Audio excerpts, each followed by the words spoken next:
Hello student, स्वागत है आपका एकमी क्लासेस के अपने यूट्यूब चैनल पर। और जैसा कि हमने कल आपको वीडियो दिया था 3rd और 4th लेसन केमिस्ट्री का एमसीक्यू क्वेश्चन, आज 1 और 2 लेसन का एमसीक्यू क्वेश्चन है। इसको आप कंप्लीट कर लें तो आपका पूरा केमिस्ट्री का एमसीक्यू क्वेश्चन कंप्लीट हो जाएगा और इससे बाहर कोई क्वेश्चन आने वाला नहीं है। तो हमारा आज का जो पहला सवाल है लेसन 1 से है कि मैग्नीशियम रिबन को वायु में दहन करने पर क्या प्राप्त होता है। तो मैग्नीशियम रिबन को जब वायु में दहन करते हैं तो मैग्नीशियम ऑक्साइड प्राप्त होता है। अगला सवाल है मैग्नीशियम रिबन को दहन करने पर उत्पन्न ज्वाला का रंग कैसा होता है। मतलब मैग्नीशियम रिबन को जब हम जलाते हैं तो कौन से कलर का फ्लेम ज्वाला उत्पन्न होता है। आंसर है श्वेत कलर का। अगला सवाल है किसी रासायनिक अभिक्रिया में तीर के निशान की बाईं ओर और दाईं ओर उपस्थित तत्वों को क्या कहते हैं। तो बाईं ओर जो उपस्थित तत्व होते हैं उसको अभिकारक कहते हैं और दाईं ओर जो उपस्थित तत्व होते हैं उसको उत्पाद कहते हैं। नेक्स्ट सवाल है वैसी रासायनिक समीकरण जिसमें अभिकारक और उत्पाद दोनों में तत्वों की परमाणुओं की संख्या बराबर नहीं होती। मतलब जो समीकरण असंतुलित है उसको और क्या कहते हैं। तो असंतुलित भी कहते हैं और कंकाली समीकरण भी उसको कहते हैं। तो ऑप्शन कुछ भी हो सकता है, असंतुलित भी हो सकता है और कंकाली भी। असंतुलित रासायनिक समीकरण को किस नियम के आधार पर संतुलित करते हैं। मतलब समीकरण को बैलेंस करने की जो विधि है उसको क्या कहते हैं। तो हिट एंड ट्रायल विधि जो सबसे फेमस विधि है। नेक्स्ट क्वेश्चन है संगमरमर, चूना पत्थर और चौक तीनों का रासायनिक नाम और रासायनिक सूत्र क्या है। तो चूना पत्थर, संगमरमर और चौक तीनों का जो रासायनिक नाम है वो कैल्शियम कार्बोनेट है और रासायनिक सूत्र जो है वो है CaCO3। अगला सवाल है कि साग सब्जियों को विघटित होकर कंपोस्ट बनना। मतलब साग सब्जी को जो सड़ा गलाकर कंपोस्ट हम लोग बनाते हैं वो कौन सी अभिक्रिया के अंतर्गत आएगा। तो उसको बोलेंगे उष्मा छेपी अभिक्रिया, क्योंकि जब सड़ता गलता तो उससे उष्मा प्रोड्यूस होता है।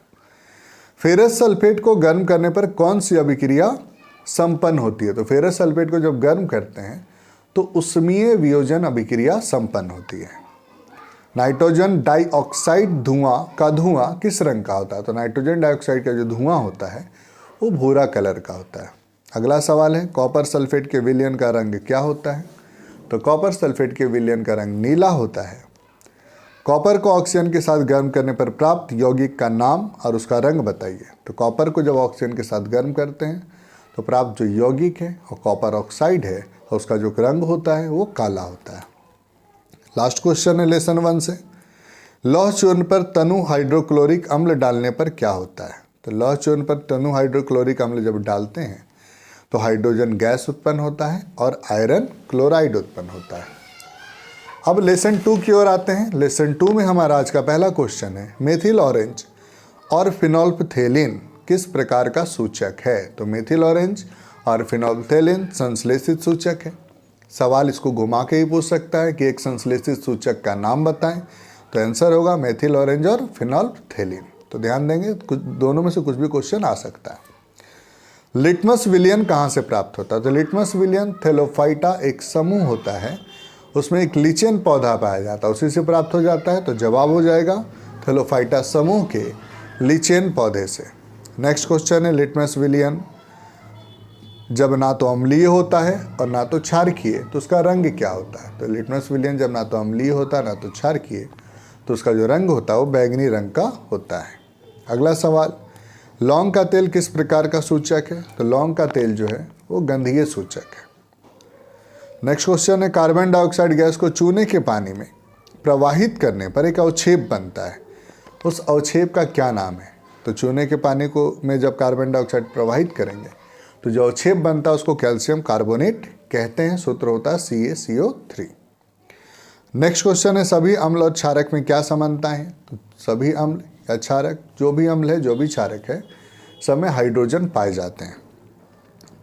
अगला सवाल एक सार्वत्रिक सूचक का नाम बताएं। सार्वत्रिक सूचक का मतलब होता है जिसका इस्तेमाल हर जगह पूरे विश्व में किया जाता है। तो जवाब होगा pH स्केल। नेक्स्ट क्वेश्चन है pH स्केल में P किस चीज़ का सूचक है। तो pH स्केल में जो P है वो एक जर्मन शब्द होता है जिसका मतलब होता है शक्ति। पुसांस होता है जर्मन शब्द जिसका हिंदी में मतलब होता है शक्ति। तो जवाब होगा शक्ति। नेक्स्ट क्वेश्चन है हमारा शरीर कितने से कितने pH परास के बीच कार्य करता है। तो हमारा शरीर 7.0 से 7.8 pH परास के बीच कार्य करता है। अगला सवाल, अम्लीय वर्षा का pH मान क्या होता है? तो अम्लीय वर्षा का pH मान 5.6 से कम होता है। नेक्स्ट क्वेश्चन है, हमारे शरीर में कौन सा अम्ल उपस्थित होता है? तो हमारे शरीर में हाइड्रोक्लोरिक अम्ल उपस्थित होता है। नेक्स्ट क्वेश्चन, अम्लता से इलाज के लिए सामान्यतः किस क्षारक का उपयोग करते हैं? तो अगर हमको एसिडिटी हो जाता है, जिसको हिंदी में अम्लता कहते हैं, तो उसके इलाज के लिए हम एंटासिड नामक क्षारक का इस्तेमाल करते हैं। नेक्स्ट क्वेश्चन, हमारे मुंह का pH मान कितना होने पर दंत क्षय होता है? मतलब मुंह का pH मान कितना होगा तब दांत सड़ेगा? तो 5.5 उसका आंसर होगा। नेक्स्ट क्वेश्चन है, हमारे दांतों का जो इनेमल है, जिसको दंत वल्क भी कहते हैं, वो किस चीज़ का बना है? जवाब होगा कैल्शियम फास्फेट।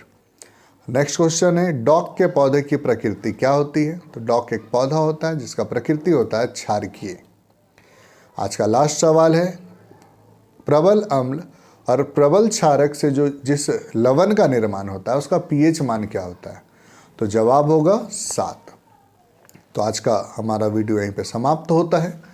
आपसे आग्रह होगा वीडियो को अधिक से अधिक शेयर कर दें और जो भी क्वेश्चन हमको बताया जा रहा है उसका नोट्स ज़रूर बनाएं। नोट्स बना करके उसको एक बार याद करें और एक बार अपने कॉपी में उसको फिर से रिवीजन करें, बिना देखे उसको लिखें। गारंटी है कि आपका मार्क्स आराम से आएगा। 80 to 90% में कोई डाउट नहीं है। अगर आप अच्छे से तैयारी करते हो तो 90% में भी कोई डाउट नहीं है। तो आशा है आप लोग अच्छे से पढ़ रहे होंगे और आगे आपके लिए और वीडियो हमारे आते रहेंगे। तो इसी के साथ धन्यवाद। जय हिंद, जय भारत।